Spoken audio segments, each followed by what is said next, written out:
Tonight's Chicago Bears postgame show is presented by Magic Spoon. Guys, I cannot hype up this cereal enough because it's high in protein. It's delicious. Tons of different flavors available, including the peanut butter. I'm a big fan of this. 13 grams of protein per serving and 0 grams of sugar, and you can get $5 off with our special link for you Bears fans, magicspoon.com/Bears. Go ahead and click and shop today to get $5 off your first order with Magic Spoon. The Bears lose in Week 1, 34-14 to the Los Angeles Rams, and we're going to break it all down here on Chicago Bears Now by Chat Sports. I'm your host, Harrison Graham. The final score, I don't believe, indicates how sort of winnable this game was. It sounds crazy to say it like that, but I'll just say it like this.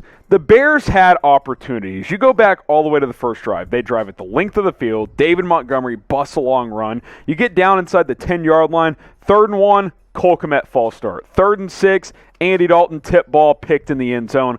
And that really set the tone from there. Bears 0 for 3 on 4th down. This was a 20-14 game late in the 3rd quarter with you having a chance, but just couldn't get enough stops defensively. And then the Rams just made play after play, especially when they had to. So the Bears lose, but chances were there to be had on Sunday Night Football as the Rams won 34-14. Before we break down a little bit more of this game, what was your one-word reaction to the Bears falling in Week 1 at the Rams? Disappointing, pain, Fields, Dalton, let me know. What is your one-word reaction to the Bears' opening game loss tonight? Let's take a look at those quarterbacks. We'll start with Andy Dalton, 27-38, 206 yards, no touchdowns and a pick. The underneath passing game was pretty effective, but pretty much no big plays. A couple of, 12 to 15-yard completions, but no real threats down the field. The Bears tried to dial up a pump and go late in the, early in the 4th quarter, if you will, late in the game. He got sacked on it. O-line didn't hold up, although I thought they held up throughout most of the night for the most part, especially considering Jason Peters and Larry Borom both got injured at left tackle, which was certainly disappointing. Their status is somewhat unknown at this point in time. We did see Justin Fields for 5, 6, 7 plays, something like that. He threw it twice, 2 for 2, 10 yards, ran for it a couple of times, and had a touchdown. So that was exciting. Justin Fields' first NFL touchdown. Obviously, the conversation is going to continue around Fields versus Dalton, but I'll be honest, I don't think Dalton was the main problem tonight. Now, did he dial up a big time lethal offense? No, but overall, I think you could argue that the defense was a bigger problem for Chicago here on Sunday night. Grade Andy Dalton's game against the Rams, A, B, C, D, or F. Wasn't great, wasn't horrible. I want to know from you guys, though, how do you guys feel about how the Red Rifle played against the LA Rams on Sunday Night Football? Go ahead and drop a letter grade down in the comments. I'll give him a solid C. It was passable. Typical Dalton, right, where quick underneath passing a game, pretty effective. Accurate for the most part. You just don't get big plays with him. And I think that's a big problem with an Andy Dalton-led offense. Because you look at the total yards and everything, the Rams didn't have a ton more yardage overall, but they hit the big plays, 67-yard touchdown. They hit another long touchdown, multiple plays of over 25 yards. They found the chunk plays with Matthew Stafford.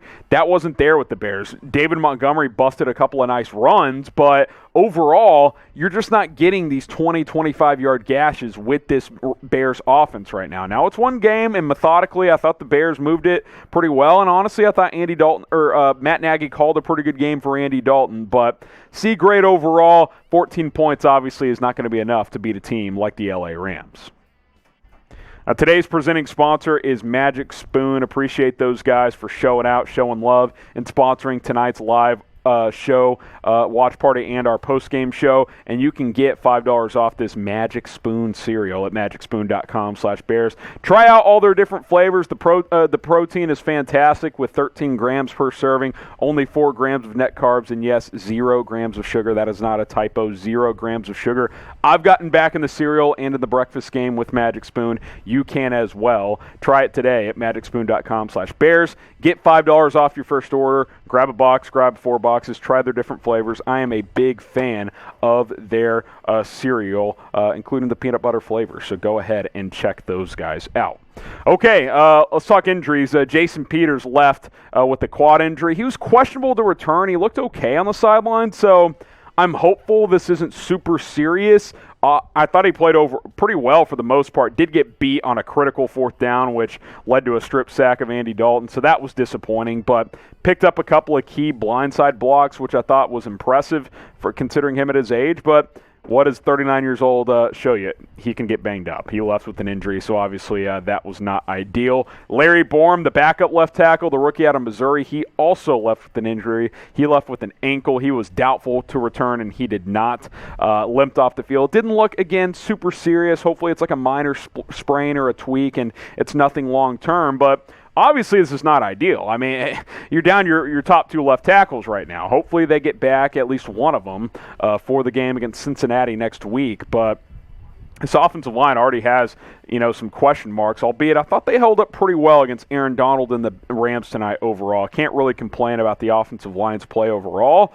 but you can't go down two left tackles. I mean, that's problematic. Elijah Wilkinson was okay in mop-up duty late in the game, but he's not a solution. Like, if he's starting at left tackle, I think you're going to have major, major problems. So hopefully these injuries are not serious and that they can return next week. What is your panic level with the Bears' offensive line? Scale it from 1 to 10. 1 being not at all, 10 being you're panicking. You're burning the house down with these injuries on the offensive line.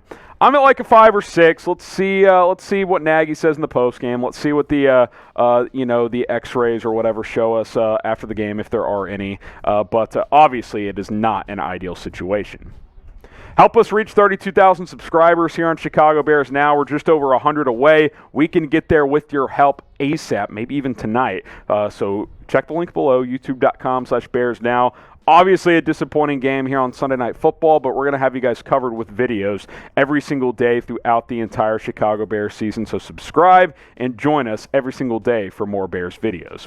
Okay, we got to talk about David Montgomery because some positives from tonight. Monty, he was just a beast. I mean, David Montgomery is a stud of a player. Really good. 16 carries, 106 yards, and a touchdown. He's just good, man. This is the most underrated back in football, and he made play after play tonight. Set the tone with, 46-yard run to start the night, and he was strong after that as well. Got into the end zone late in the first half, which was a critical moment. The guy's just a beast. I mean, he is an absolute beast. I think he's a top 10 back. This has got to be the focal point moving forward. You got to be able to run the football with Monty. And I thought the offensive line did a good job of creating holes for him to find. But even when there weren't holes, there was a play, I can't remember which player for the Rams, had him wrapped up for a loss of 3, spins out of it and gets 3 yards. I mean, the guy is just so hard to bring down. So I was impressed with him.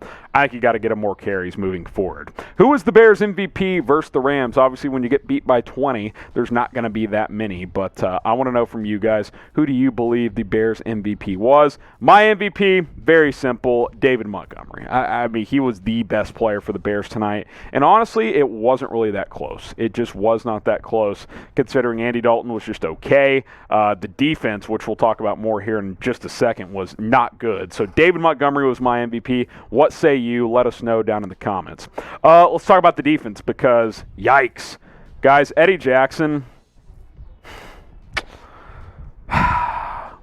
misses a brutal tackle on Cooper Kupp late in the game to give you at least a minute chance to force a long field goal. Maybe it gets missed and you get the ball back down 13 with about 5 minutes left. Misses the tackle. Kupp gets the first down. I think he got lost in coverage a couple of times, a couple of busted coverages. There was confusion between him and Marqui Christian, who got the start at nickel tonight. Duke Shelley was inactive. Yeah, you don't have good options at nickel. I saw someone in the post-game comments, how about put Eddie Jackson at nickel and then put Deion Bush at strong safety and Tashawn Gibson at free safety? I don't know, man. I'm not going to panic after one game, but we told you all offseason this Bears secondary has some question marks. Well, that was on full display tonight. Busted coverages. When chances were there to make plays, didn't make them. Kendall Vilder had a chance to knock a ball down on 3rd or 4th down for Matthew Stafford. Didn't get a finger on it. That was disappointing. And Eddie Jackson still can't tackle. So that's a big problem. He's got to play a lot better because they're paying him to be an elite running back for the Chicago Bears. You look at the next 3 games, week 2 against Cincinnati at home. Bengals won in week 1 over the Vikings. How about this? NFC North 0-4 in week 1. So Bears are in first place, so there's a positive. There you go. Week 3 at the Browns, they took the Chiefs to the gun in week 1. That's going to be a tough one. And then week 4 against Detroit. So, look, we said this coming in. Week 1 was going to be tough. You got to bounce back. You got to protect home field. You beat Cincinnati at home, get to 1-1. Let it rip at Cleveland. That's going to be a tough game. You're probably not going to win that one. And then you got to come back home and win against Detroit in week 2. If you can get to 2-2 after the first month of the season, then you can settle in a little bit and try to make a run and win some games. But not to be in week 1, although the Bears did have chances. Rams get it done, 34-14 on Sunday Night Football. They improved to 1-0. The Chicago Bears fall to 0-1 on the season. Long season, a lot of football left. Obviously, the conversation will continue to be around Andy Dalton and Justin Fields. So before we sign off, let's look ahead to next Sunday. Who's going to win this one? Type CHI for the Bears. Type CIN for the Cincinnati Bengals. Bengals 1-0, Bears 0-1. Who's going to win next Sunday?